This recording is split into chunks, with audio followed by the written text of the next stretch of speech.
But point well taken about getting cementing as soon as possible. You will have the best outcomes, both clinically and honestly cosmetically. We like to see a nice fill, like to see a nice in-plate to in-plate, pedicle to pedicle, a little bit of height restoration, maybe some balloon animals. You have to accept that. But sometimes when you're getting these patients, weeks, maybe even months after they're fractured, and as you alluded to, it can be difficult because you start to have almost like this partial bone healing. It's just a ligotrophic non-union. And so sometimes you'll have some sclerosis in there, and it's way harder to inflate your balloon or whatever you're trying to do, even just trying to get access sometimes. And I've had patients who have had fractures months and months and months ago, and you can tell, it tried to heal, but you still have this air-filled cleft. And I think that's something that we've become really attuned to, is seeing the actual black air in the CT filling that cleft. That means that's a mobile fracture. And so when the patient lays down or stands up, that thing is basically flapping back and forth. And then the corollary often being the fluid-filled cleft on MRI. We've harped on this. You got to fill the fracture line. But I would say one thing I've noticed is that some reports will just say, chronic T12 compression fracture or whatever. And it's looked like that since the last CT. There's some sclerosis, but you're ignoring this huge non-union gap that's in there. And so I think that's something that's really pertinent to recognize, and to our radiology colleagues from our own specialty, I think that's something that we need to be quite a bit more vigilant about describing. Absolutely. And that's why I want to look at all the studies myself. I have a hard time trusting radiologists who aren't me. So I tend to want to look at the pictures myself. I want to make sure that I know exactly what's going on. Yeah. And I would say that that's a great practice for everybody who's treating these. I've heard of people who are, treating compression fractures or even bone tumors, just kind of looking at the MRI report.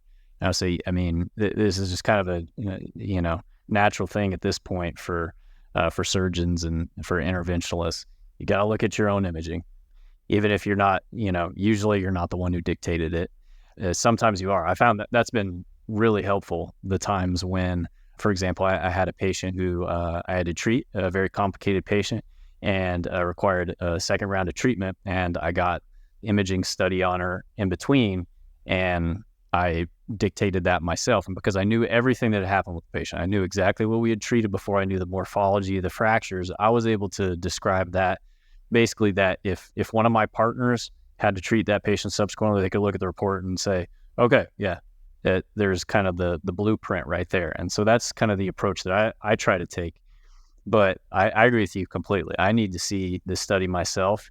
And I try to, personally, my dictation style is to imagine each patient as my own patient. What would be kind of the treatment roadmap, or what are the salient findings to do?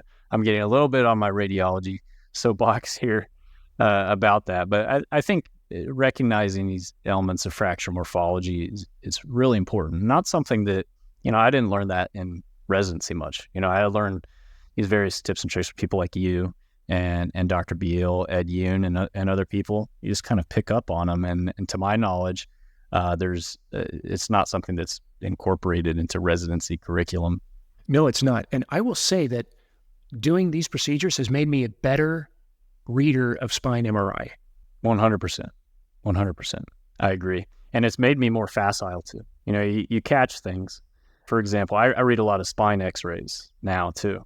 And these are notorious for just things get missed, and it's easy to say, just miss the T12 compression fracture that's there. And so I pick up probably every day, at least a couple of compression fractures on there.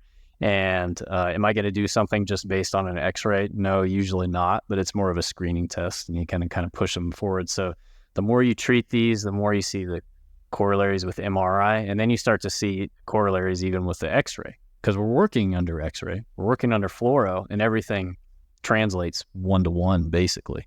Yeah. Same thing has happened to me with MRI of the pelvis. Now I look at MRI of the pelvis, and I'm a lot better at looking at the SI joints. I'm a lot better at looking at, the ligaments back there, looking at everything. Just the fact that I'm treating a lot of this stuff makes me know what to look for. And it 100% has made me a better radiologist. I agree completely. So, Glade, before we wrap up, we've talked about so many great tips and tricks. We've talked about practice building for bone tumor ablation and just a lot of great pearls that our listeners can implement into their practices. And we're going to discuss a few cases that'll be available audio visually on the YouTubes and whatever other outlets. So once we wrap up this formal part of the podcast, we'll get into that. Any closing thoughts you'd like to share on anything? The most important thing that I do in any given day is, everybody says their favorite procedure is turning on the car to come home at the end of the day. And that's my favorite procedure. And the interactions that I have with my kids and my wife, that's life. What I do for work is fun and exciting, and I really enjoy it, but that's not the main part of life. The main part of life needs to be the relationships that we have with our loved ones. There's a little bit of a tension there always when we're doing this, because our job can suck up every ounce of time that you could possibly give to it.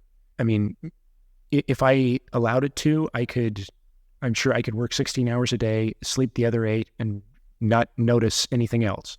But the best parts of my life are the parts that involve my kids and my wife.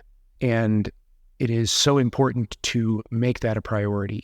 At some point, you need to, put down the dictaphone, shut off the pager, and go and be dad or be husband.